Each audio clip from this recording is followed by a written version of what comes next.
This is the Farm Voices podcast, sharing information about regenerative agriculture, climate resilience, and agricultural policy in the United States. We are speaking today with Andy Burns and his daughter, Rachel Kinsolving of Jordan Farm in coastal Massachusetts.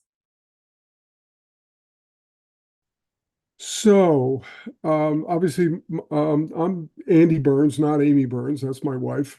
I'm using the large screen computer. Ah, very good. Very good.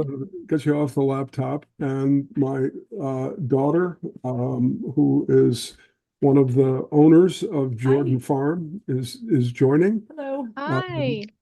This is a family farm that we've started about 35 years ago and recently turned over the ownership to our four children, who I say kids, they're no longer kids. Kids forever, right? Kids forever. They will be kids forever. I was always a kid until the day my father died. Yeah. So yes. First of all, we did just post a bunch of information on the outreach campaigns site that you gave me. Oh, terrific. Thank you so much for that. Which gives a sort of a visual. It doesn't, there are a couple of pieces that are missing that we couldn't get a hold of this morning. That I could add to that if it would be helpful. There's some drone footage that I didn't have access to, that I had to request access to, and it hasn't come through yet. But it gives a real sense of the farm and some of the issues that you're asking about, farm bill and resiliency. And I think the drone footage really sort of explains what our issues are. If I could just take a moment and ask, though, what is it that the drone footage shows about the issues on your farm? The proximity to the Atlantic Ocean, and conservation, and the fact that a major portion of our farm is prime agricultural soils, and that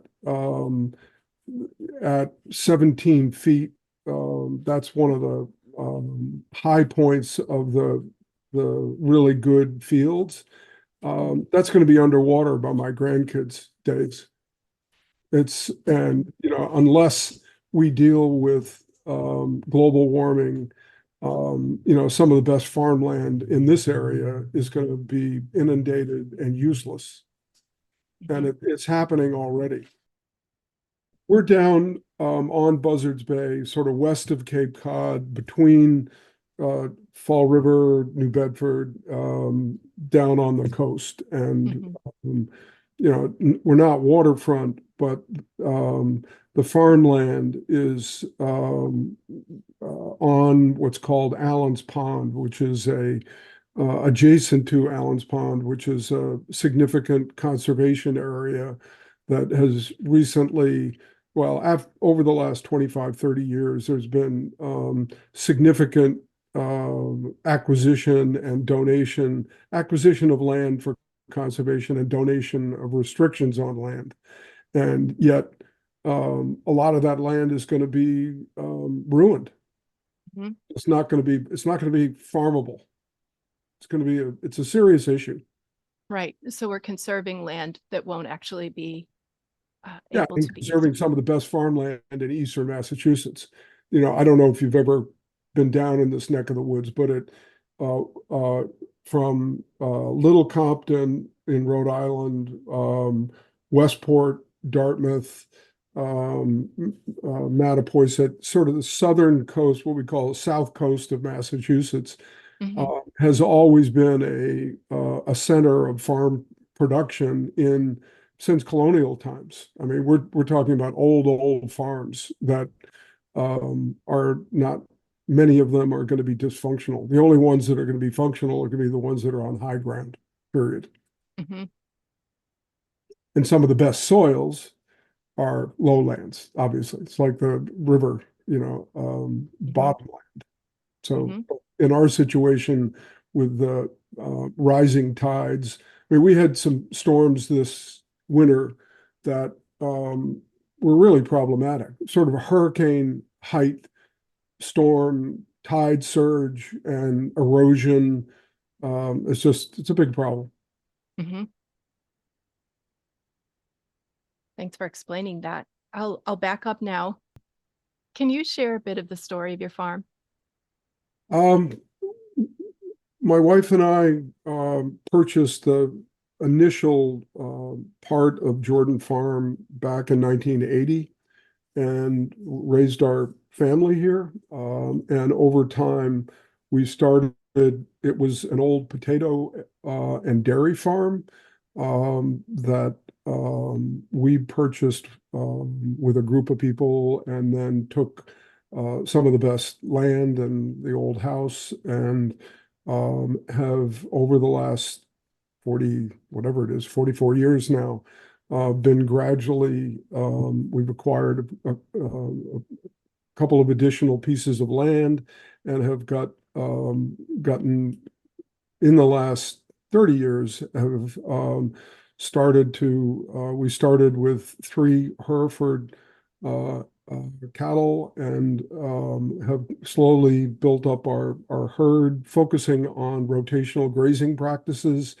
I was a disciple of Jim Murphy, How Greener Your Pastures, who's a bit outdated at this point, but still one of the leading lights of rotational grazing in the country, frankly. And we now have we farm. We started with 17 acres and probably 5 or 6 that we had our first 3 animals on.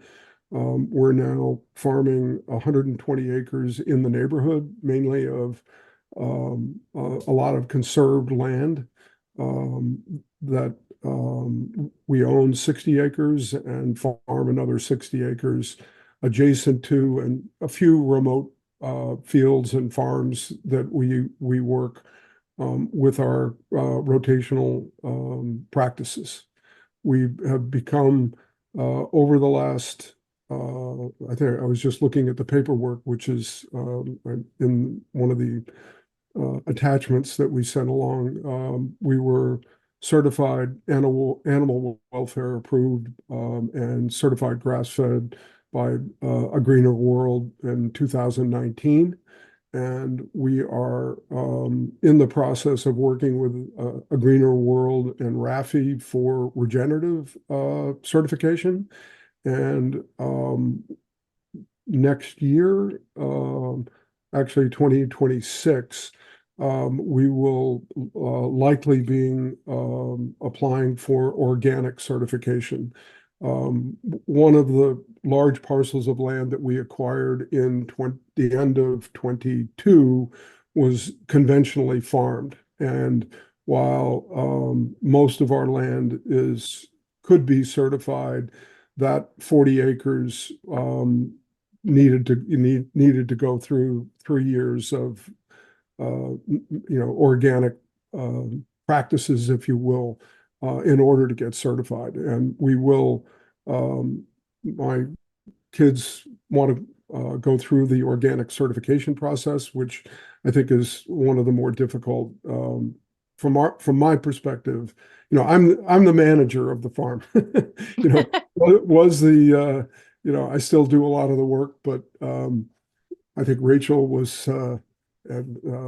leading the charge from the 4 owners, saying we ought to be organic. And now I'm trying to figure out how we can be organic within the particular confines of our relationship with the owners that we work with and our land. It's not a problem with our land to get our land certified, but the use of glyphosates in our particular area for cleaning stone walls, keeping stone walls clean, is actually a real detriment to organic certification. And we're coming up with a workaround on that, but it's complicated. We have a significant amount of our hay fields are um, off, they're remote. They're not attached to the land that's around, that we own, that's around the farm, the 60 acres, if you will, are the pastures that we rotate are now 70 animals through on a regular basis. That's fine to be organic, but the hay fields, the owners want their stone walls clean, and the organic certifiers say that you have to stay 50 feet away from any glyphosate walls or fields if you're going to certify. And you take 50 feet around a 5-acre field, you've taken a lot of land, and it's just really complicated. And we're not 100% sure how we're going to solve the problem, but I think we've got a workaround emerging. Why is the organic certification important to you? I think philosophically, our family really believes that, we have, I mean, Rachel, I think you should answer that question. Yeah, I mean, I think the use of chemicals it's prevalent in our society. And I think if we can avoid use of chemicals and set that bar very high for this farm, and then we can achieve that, then we'll all be better off in the long term, avoiding pesticides and things that aren't, organically certified. But at the end of the day, it's also comes down to marketing and price point. And I think that if the organic grass-fed beef is at the top tier of that pyramid, and if we can achieve that, it'll probably be worthwhile in the long run. So, I mean, as Dad said, we're very, very close to it, because essentially we are an organic farm. It's just the kind of finding the way that we can achieve it holistically throughout the whole farm. So. Yeah, we were talking about last night amongst the family members. We were talking about these forever chemicals, and it's discouraging. And I think we believe you need to take a stand and say, no, we're going to try to be organic and get away from that as much as we can. And we hope that, the consumers and will support that. And we think that's there, but we're not, we're still emerging. We've got a long ways to go in the evolution of this farm. We're still building it, if you will. But it's our goal. And you did mention that you have 2 existing certifications already. Could you talk a little bit about the ones that you have and their significance? Well, we animal welfare approved and the certified grass-fed. I mean, we absolutely believe in both of those certifications. I mean, I said we started with rotational grazing back in 1992 or something. And we've been following those basic principles and the certification requirements for grass-fed since then. And the animal welfare approved,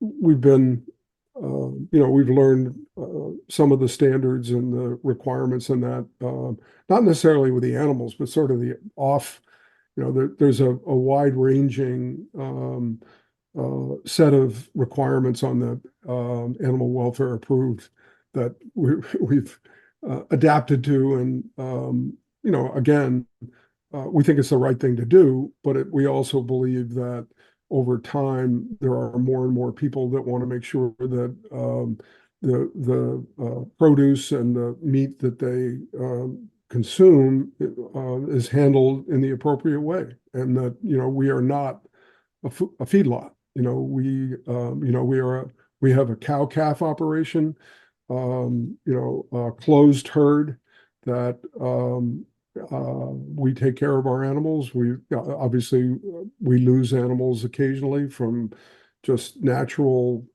evolution of running a cattle operation, but I think we take great care of our animals, and if we've got a problem, we solve it, and if we can't solve it, we move on. That's great. And just to ask a few more details about the operations of the farm, through what venues or channels do you sell your farm products? Well, that's right now we are selling through a local general store and reaching out to other customers in our immediate area. But frankly, that's the piece of Jordan Farm that we have not really focused on and are looking to take that effort to the next level over the next couple of years under the new ownership with Rachel and her siblings getting more involved in the marketing end. We haven't done a very good job on the marketing end, and we need to ratchet that up. We focused on our animal quality and our systems on the rotational grazing aspects of what we do. And I think we've done a pretty good job at that. We still have a lot of improvement when I look at and listen to some of the real professionals in this space. We've got a long ways to go, but we're recognized as creating a great product by the folks that do purchase our meat. We do, we are making some steps in the right direction marketing wise. One of the issues and sort of crossing points with the questions in the material you sent out was, the SNAP benefits, whether that affects us. Well, one of the interesting markets that has emerged over the last 6 months is that the existing farm bill has put significant dollars into local purchasing on several organizations in New England, and there's an organization in New Bedford, it's not the food bank, Coastal Food Shed, excuse me. Coastal Food Shed has received substantial amount of funding from through the USDA to purchase local produce and local meat. And that is going to the food banks. It's going to improve food security, et cetera. And it's a great market for us. And we're really, we're providing a really good product, and it is being supported by the government. And I think people in New Bedford and Fall River in this area are benefiting from it. Great program. I'm sure the nutritional value of that food is exceptional. It is. It's the product that we've created, across the board is very, very well received. Do we market well? Not really. We don't. And that's something that we're going to work on. But I do think that, the cooperation and the coordination of USDA funding to some of these organizations like the Coastal Food Shed is really a critical piece of the local puzzle. And there's a very strong organization out in Western Massachusetts. I can't remember the name of that. That was one of the leaders in buying food from local farmers for food access issues. And Coastal Food Shed has emerged over the last 2 or 3 years in our area, and they're doing a great job. So just to restate, you've been focusing on animal welfare. You've been focusing on the quality of your herd and the practices that you're using in raising those animals. You've been taking care of the ecology of your land. And so the piece that needs to grow or be more adequately supported is really that marketing piece, where you are also being called upon to be a business person and a marketing professional and help expand that access to the customer base. Correct. Absolutely. And the land. I mean, I think that's one of the, we are participating in a Greener World initiative with Rafi for regenerative certification. And it is a natural outcropping of what we've been doing for years. But I think with a increased focus on soil quality and health of our pastures. And I'm really looking forward to, through Jim Murphy way back when, I got an understanding and a sense of how important the quality of the land is. But I think that the whole regenerative movement is taking it to another wonderful level, frankly. And, look forward to Jordan Farm being, part of that whole movement. And it is curious, it's curious, but the cattle operations, what we do, we really fit in the box of the regenerative standards in that, we are no-till. The only time we will till, I mentioned we purchased a new piece of land and all the hedgerows are all grown up with invasives and awful stuff. And, we'll clear a hedgerow and then we'll till to the edge of the stone walls. But we do not, when we're reseeding, we use a seed drill. And I think I can't remember the last time that we actually disked a field or harrowed a field, and we're not gonna. And I know how hard that is for vegetable and produce farmers. That's no-till farming for a significant vegetable operation is, I'm not sure it's practical at all. I don't think it's practical. But ironically, everybody's complaining about cattle operations as being, such a problem to the environment. Well, I don't, if it's done right, if you're rotationally grazing, you're looking at your soil amendments right, if you're using your manure and composting your manure and feeding your soil with what it needs, I think that cattle operations can be a leader in the regenerative operations. That's my own personal feeling. You talked about this a little bit already, but could you just go over one more time the main regenerative practices that you use within your farming operation? No-till to start. We do not, we are looking at, sort of the balance.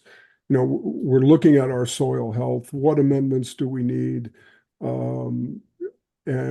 Organic amendments do we need to bring our soil quality up? Also, one of the areas that I look at from a regenerative certification standpoint is sort of the whole farm and the look, your waste areas, managing your waste areas, managing your wildlife corridors. We have a endangered species in a swamp, marble salamander, that we have to stay away from. And we are, thinking more about that and trying to work. Frankly, there was another issue that came out of your questions about, what we have found that, the resources from, the local resources in Southern New England for NRCS, Farm Service Agency seems to be very on top of it, but the NRCS in our area is just overloaded. And they can't, there are, I think Southern Massachusetts, maybe it's our particular neck of the woods, but I think they're way understaffed and they can't deal with the volume of farmers like Jordan Farm that want help.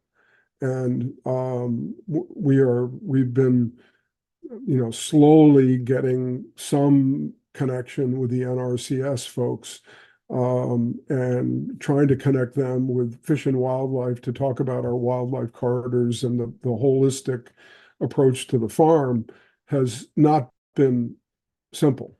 And it is, I think that the regenerative, standards and the regenerative approach to farming makes a lot of sense. Sometimes I think it's with small farms in particular, we need the resources to be able to do the planning and get our systems set up so that we can function well. I did have, I first was introduced and got a little bit of understanding about regenerative agriculture through conversations with the folks at Understanding Ag, Gabe Brown's organization, and the Regenerified process, Regenerified certification organization. But they focus on big farms. They're not looking at small farms, and even 70 animals, maybe we get to 100 with a cow-calf operation. We're not going to be a big farm. And I think that, the Understanding Ag is focusing on the, General Mills of the world and 5,000 acre, 10,000 acre farms in Kansas. And having the resources available to support smaller farms with regenerative agriculture, they're in our neck of the woods. I think that's what in New England, throughout New England, you don't have the big 5,000 acre farms. There are a few, you probably can count the number of 2,000 acre farms on, one hand, two hands in New England, maybe. I don't know the data. I'm sure that USDA probably could put that together. Might be very interesting to look at. But the number of small farms in our area, there is an appreciation for local food. And I think that that's expanding, but it's not going to be done with big farms. Can't be. There's no land. The land's an issue. Somebody asked me back 5 years ago, how do you make your farm successful? I said, land.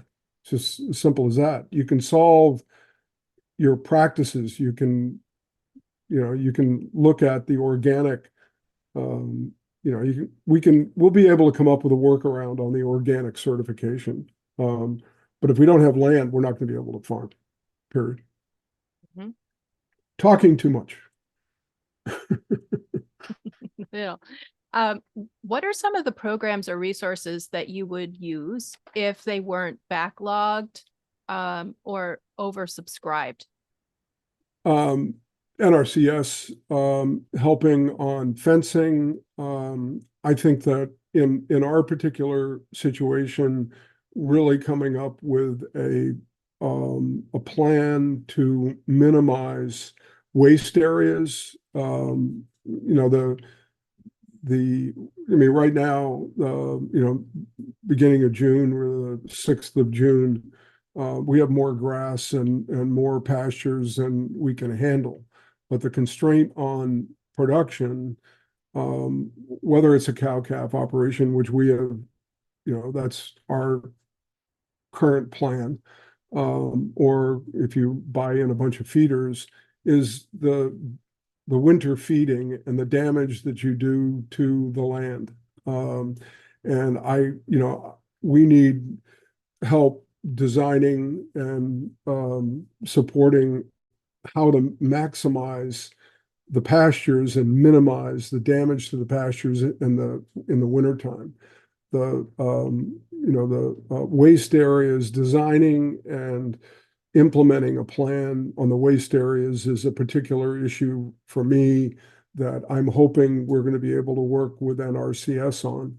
But I know how, they are really backlogged and they've got a ton of work and they, resources.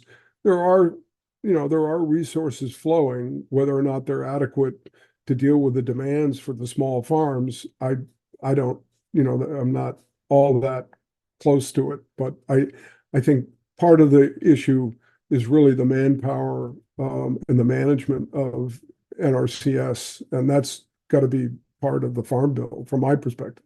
There was a an indication in the material you sent that you wanted to talk about the Farm Bill.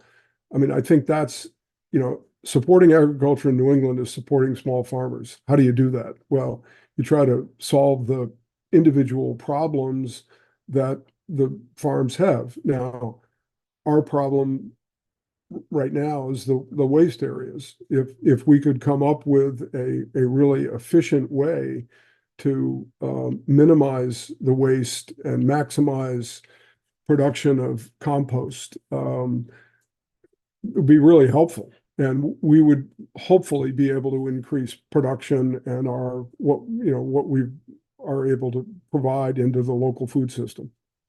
Thinking about the 2024 Farm Bill or the Inflation Reduction Act, do you have any suggestions on how the new Farm Bill could work better for you and other farmers? I'm not particularly well connected to understand the dynamics of the Farm Bill, but the piece that alarmed me is that the Congress is considering taking the money that in the Farm Bill that has been essentially allocated for climate change and resiliency into other sectors. That really concerns me.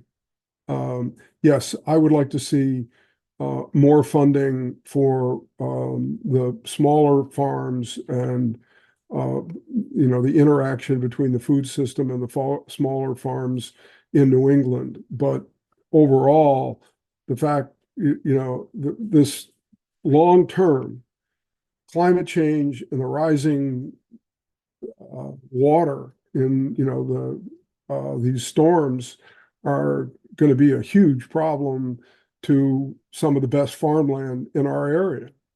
I mean, we happen to be in a little corner of Massachusetts where there's probably, I don't know, almost 1,000 acres within a mile of here that maybe not quite that much, but a significant amount of land, maybe it's 800 acres, that if climate change is not, if we don't reach some level of stability, that farmland's gone. Jordan Farm is mostly on high land. Part of the new land that we purchased is in the floodplain. If it will be in the floodplain in 20 years, no question. And in 50 years, it'll be underwater. And the new land that we purchased is part of this, 500 to 800 acres of land here that is all prime agricultural soils. It's just gorgeous land. And USDA, NRCS fully appreciate that, and they've made major commitments to conserve that land. But they're spending money conserving land that if you don't deal with the climate change, you're throwing the money down the rat hole, because you might as well, I don't know what you do with the land. It becomes salt marsh. Be very sad. Mm-hmm. And again, you said that in New England, particularly the survival of small and medium-sized farms means the survival of the local food system, because that is the land that's available, and that's what's feeding the community. Massachusetts has a very well-defined set of goals that I think are probably, frankly, unachievable. But they are really committed to trying to produce local food. The COVID trauma for all of us, local food was something that people woke up to a bit, let's say. And it is, we got a long ways to go. So I think I know your answer to this, but some legislators wish to take the $20 billion in conservation agriculture funding in the IRA and use it for other Farm Bill purposes. Do you have any thoughts about potential impacts of repurposing that funding? I think it's a huge mistake. And it is for farming and in our area, climate change and the rising water and the increasing ferocity of the storms is just a huge problem, and it's going to destroy farmland if we don't deal with it. And sticking your head in the sand and saying it doesn't exist is just ludicrous. And, you should have sent, those congressmen up here in January after the two big storms that we had. It was, the damage is just incredible. Now, I know there's been damage the tornadoes out west are remarkable. Our set of circumstances a little bit different, but at the same time, the rising waters will be permanent loss of farmland, permanent. Not, it's not a tornado going through and destroying a barn that gets rebuilt in 6 months. This is farmland prime agricultural farmland that will be underwater. What would you like to see your member of Congress do to improve your farming operations and the sustainability of your farm, improve your profitability? We're very, very fortunate to have a great group of congressional representatives, from Senator Markey, Senator Warren, and in our area, Representative Bill Keating. And they all are focused on the local food system and have been very supportive and very supportive in the issues that we've talked about, the climate change issues, and they understand it. We've been very, very fortunate to have legislators that understand the issues and are advocating in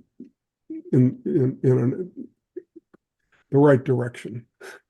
We have, obviously we have issues from time to time that we want to enlist them to advocate for agricultural related issues, but they're always responsive. I have been involved in the building of a state-of-the-art slaughterhouse called Meatworks up in Westport, Massachusetts. That we have a problem with the IRS on the employment retention credit program, where the IRS just can't seem to get out of its own way. And someone said to us, well, you got to call your congressman. And they are all over the IRS. The agricultural infrastructure in New England was lagging, if you will, 10, 15 years ago, but it's being rebuilt, and the legislators have been very, very helpful in that process across the board and continue to be. So the infrastructure that supports your operations and allows you to get a finished product to the public is really critical. And it sounds like the distribution systems also becoming more robust and helping small and medium family farms is another area where we could all support you better. Yes. The distribution systems absolutely have improved, and farmers markets are ubiquitous throughout Massachusetts and New England, as they are almost through the country. Which I think is a wonderful development over the last 20, 30 years, whatever it is. But that is absolutely, I think the distribution channels are improving, and that part of the frustration on our side, on the marketing side, is I think that the distribution channels are there, and understanding how to access them and get your product out there and get your people to understand what you're doing and why you're doing it is, the paths are there. We just haven't gone down the path, the right path yet. Mm-hmm. I appreciate all of this information so much. I have one additional question, which is, do you have documentation of the storm damage that happened over the past winter season that you might be able to share with us? There were a couple of interesting local articles about the storm damage and the across this region, and it's just the big, and this wasn't even a hurricane. It was, hurricanes are inevitable, but this was just a series of southeast storms, and the local damage in Westport to close down there's a beach road, if you will, where there are a bunch of houses built essentially on the beach, and the road washed away, just gone. And that's literally in the same area we're talking about. It's in a little bit further to the west of here, but it's absolutely part of what we're dealing with. For sharing that. I'll look up those articles and be sure to share them. Thank you so much for your time and all of this information. We really appreciate it so much. Well, I hope it's useful. Okay. Thank you. Take care. Thanks for joining us. Links to the interviewed guests, farms, and topics discussed can be found in the episode notes. The Farm Voices podcast is produced by the Regenerative Agriculture Coalition, a working group of climate reality project leaders and chapter members. Please subscribe to this podcast, leave a review, and share the episode with others. It helps us raise the visibility of this important information, and we greatly appreciate your support. Join us in the next episode for more on the 2024 Farm Bill and farms and ranches practicing regenerative and conservation agriculture methods.